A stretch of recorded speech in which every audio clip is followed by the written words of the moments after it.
บทักทายสบายดีเด้อพ่อแม่พี่น้องมาพบพ่อกับสาวนางบ้านดงมะแง้วอีกแล้วที่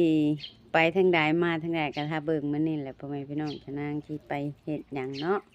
เพราะว่าแต่ละมื้อสาวนางกับไปตันอ้อยกับบ่ได้ถ่ายคลิปพ่อแม่พี่น้องมื้อนี้ก็สิถ่ายคลิปลูกสาวล่าเพิ่นสิไปโรงเรียนสิไปส่งเพิ่นบ่หรืออะไรแหละถ้าถามเบิ่งเพิ่นก่อนเพิ่นสิให้ไปส่งหรือเพิ่นสิย่างไปเอง แต่ละมื้อเพิ่นก็ย่างไปเองพ่อแม่พี่น้องแดดบ่เว้าเลยมื้อนี้แล้วก็สิถ่ายให้พี่น้องเบิ่งลูกสาวล่าเนาะไปโรงเรียนแล้วมื้อนี้พ่อแม่พี่น้องเป็นการเรียนของเพิ่นก็ฮอดคันใดแหละฉะนั้นก็ยังบ่ฮู้เนาะก็ว่าเพิ่นก็คือว่าอ่านได้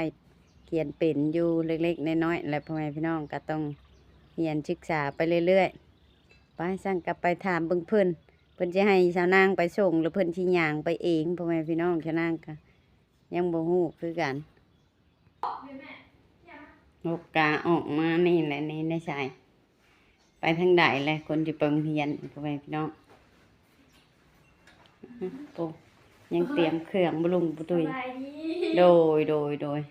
เตรียมกระเป๋ากระเป๋าเอาเตรียมสิให้แม่ไปส่งหรือสิเฮ็ดอะไรเดี๋ยวข้างบนก่อ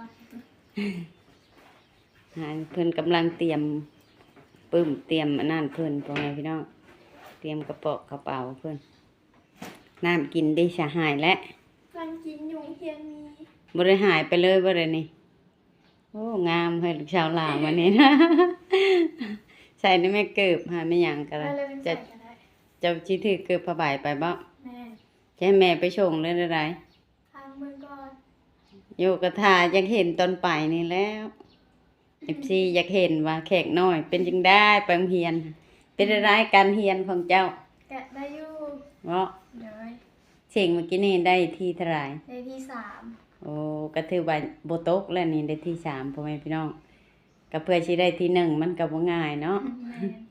ได้ที่3ก็ถือว่าโอเคเลยชะนางก็ภูมิใจนำเพิ่นอ้าวเตรียมโตวไปโรงเรียนจ้ะเพิ่นกินข้าวพ่อแม่พี่น้องเบิ่งแน่อยู่แนวกินกินผักกินหญ้าอันนี้พี่น้องกินผักกินหญ้าชิ้นหมูเรือน้อยหนึ่งนะพี่กับเพื่อนกินเพราะว่าบ้านนี่ชนะขัวเอา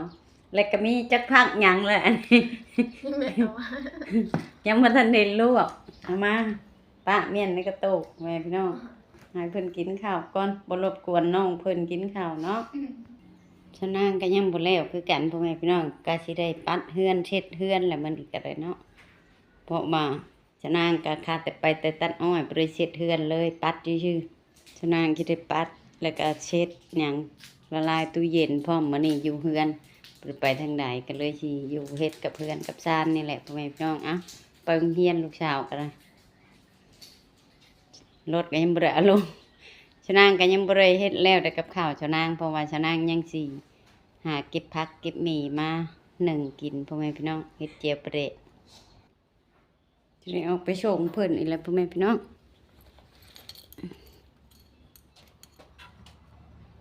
นางขี่ออกไปส่งออกไปส่งอีกแล้วตอนเที่ยงที่ให้ไปฮับบ่น่าจะได้ไปนะ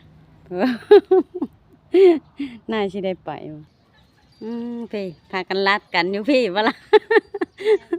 บนพากันถ่ากันเลยยังถ่าไปอีกบ่เลยบ่ได้ถ่าแล้วบ่เอาไปนะแม่จ้ะโดยชนางไปส่งหอดเฮียนชนางส่งหอดนี่แล้วก็อย่างแล้วเป็นอย่างไปถ้าเบิ่งต้นสวยแบบไปพี่น้องว่าชนางจะได้ไปฮับก่อนเลยอะไรเนาะเพราะว่ามันแดดแห้งนี่เนาะพี่น้องล้างตู้เย็นล้างยังแล้วเรียบร้อยชนางมันบ่มีหยังนั่งกันล่างเคาะจัดใหม่มะขามเปียกนะคะบ่มีแนวกินอะไรพ่อแม่พี่น้องนั่งกันเป็นล่างตู้เย็นมะกอกใส่ช่องแข็งไว้หากระล่างตู้เย็นแล้วหากระเฮ็ดแล้วแต่เศร้าไปเลยนี่นางเมียน เมียนแต่เช้าเช็ดเฮือนเช็ดหยังเช็ดไปเบิดเฮือนชานเมียนบนอยู่บนนอนนางก็เมียนบนอยู่บนนอนของชะนางไปพี่น้องเมียนเช็ดถูแล้วเรียบร้อยบาดนี้โอ้น่ามาแต่โรงเรียนยังบ่ได้หาล้างมือกินข้าวเลยแขกน้อยเพิ่นเมื่อยชะนางแล่นออกไปรับเอาเพราะว่ามันอันน่ะมันแดดแฮงเช็ดเฮือนเช็ดชานมื้อนี้เมียนเฮือนพ่อแม่พี่น้องฮักกันแล้วแขกน้อยไปโรงเรียนรอบบ่าย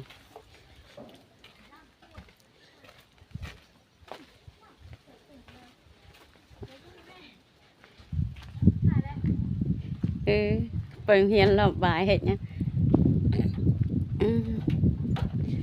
เอารถไปเมียนเฮือนยายเด้อแดดไปได้บ่เอา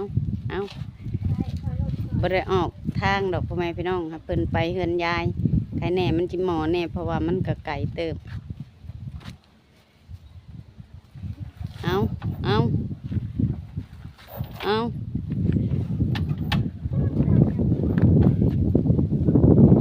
ลองเบิ่งได้บ่ชนกันได้บ่ชนแม่ยังได้คอยไปคอยมาเด้อไปเมียนเทื่อไม่เท่า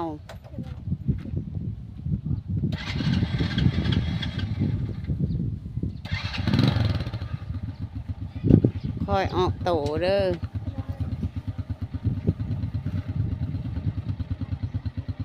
เอาไปลองเบิ่งดูท้ายให้ FC เบิ่งแขกน้อยขับรถเพิ่นเคยขับอยู่ไปกับชาวนางแต่บ่ได้ให้ออกทาง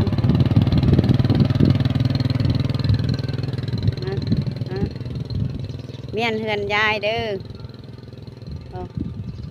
ไปเลยไปลิฟไปปะเฮือนยายแหละพ่อแม่พี่น้องอันนี้เนาะพ่อแม่พี่น้องชะนางก็มาถ่ายชีวิตประจำวันของชะนางแหละพ่อแม่พี่น้องก็ไปส่งแขกน้อยไปโรงเรียนเนาะถ่ายให้ FC ได้เบิ่งว่าแขกน้อยเป็นยังไงการเรียนของเพิ่นก็ว่าก็โอเคอยู่พ่อแม่พี่น้องก็ท้าเบิ่งไปเรื่อยๆเนาะเฮาก็ได้กระโบแน่นอนอนาคตข้างหน้าเพิ่นก็ว่าก็ถือว่าก็ยังดีอยู่เพราะว่าได้ที่3พ่อแม่พี่น้องแต่บ่ได้ที่1ก็ยามันก็ถือว่ายังบ่ตกเนาะได้ที่3อ่ะสำหรับคลิปนี้ชะนางก็อยากมาถ่ายให้พี่ให้น้องเบิ่งถ่ายให้ FC ชาวนางได้เบิ่งว่าเป็นจังไดแขกน้อยเพิ่นก็อยู่ดีมีแห้งอยู่พ่อแม่พี่น้องวันนี้ชะนางก็อยู่พักผ่อนชะนางก็ไปทางใดชะนางก็อยู่อันนั้นอยู่เช็ดเฮือนเช็ดชานบ่ได้ไปตัดอ้อยพ่อแม่พี่น้องเนาะโอ้มื้อนี้มันกระแดดชะนางบ่ได้ไปตัดอ้อยมื้อนี้เพราะว่าเพิ่นพักพ่อแม่พี่น้องก็ถ้ามือเพิ่นบ่พักบ่ได้ชะนางจังสิได้ไปตัดอ้อยก็ได้สำหรับคลิปนี้ชะนางก็สิพาทำผู้ใหญ่ใจดีแม่ใหญ่ใจดีทุกท่านเนาะเพราะว่าในประเทศหรือต่างประเทศที่เขารับชมและติดตามคลิปของชาวนางก็ฝากกดไลค์กดแชร์กดกำลังใจให้ชาวนางกับแขกน้อยหน่อยเด้อพ่อแม่พี่น้องเพื่อนตอนแขกน้อยเพื่อนข้าวดาวเลยเนี่ยเพื่อนมาหอยใส่กกตะกบ